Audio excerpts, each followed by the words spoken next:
মেসওয়াকের কথা শুধু কোরআন কেন্দ্রিক আসতে যাওয়ার সময় বলে গেছেন কয়বার? তাহলে আপনি কি মনে করেন আমাদের নবী শেষ নবী কিনা? এই আখিরি নবীর আখিরি আমল কি? শেষ নবীর শেষ আমল সাল্লাল্লাহু আলাইহি সাল্লাম মেসওয়াক করতে করতে দুনিয়া থেকে বিদায় নিয়েছেন।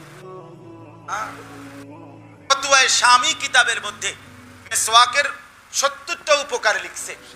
এর মধ্যে সবচেয়ে ছোট পুরস্কারটা মেসওয়াকের উপকার, মিন মানাফিহি তাযকিরুশ শাহাদাতাইন ইনদাল মাউত, মৃত্যুর সময় আল্লাহ তাআলা তার জবানে কালেমায়ে শাহাদাত উচ্চারণ করায় দেন।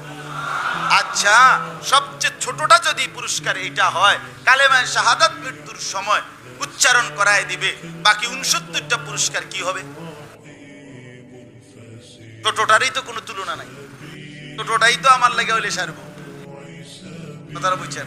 সব মেসওয়াক কিনতে নইলে সব মিলাইয়া মৃত্যু পর্যন্ত 30,000 টাকা গেছে তার কথা। নাহলে 30,000 টাকা খরচ হবে, নাহলে 50,000 টাকা। এইটা কোনো কথা হইল? 50,000 টাকার বিনিময়েও যদি আমি কালেমায়ে শাহাদাত উচ্চারণ করতে পারি মৃত্যুর মুখে, তার চাইতে বড় সৌভাগ্য।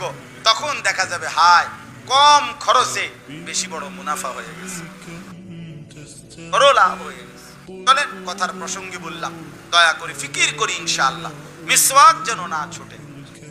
কি বলেন? ইনশাআল্লাহ হরদম মিসওয়াক করা।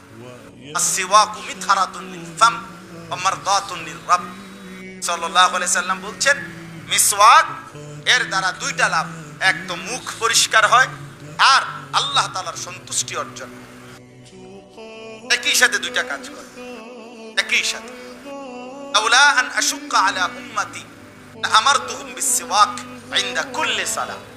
নবীজি সাল্লাল্লাহু আলাইহি সাল্লাম বলেন, আমার উম্মতের জন্য আবশ্যক করে দিলে, ওয়াজিব বানায়া দিলে কষ্ট হইয়া যাবে, কখনো হারাইয়া ফেলে, হইতেই পারে তখন নামাজের ওয়াক্ত চলে যাইতেছে, মেসওয়াক খুঁজেও পাচ্ছে না, ইত্যাদি কারণে। নয়তো আমি 5 ওয়াক্ত নামাজে মেসওয়াক করা বাধ্যতামূলক করে দিলাম। এর দ্বারা কি প্রচন্ড আগ্রহ বুঝায় না? আল্লাহ আমাদেরকে তৌফিক দান করেন।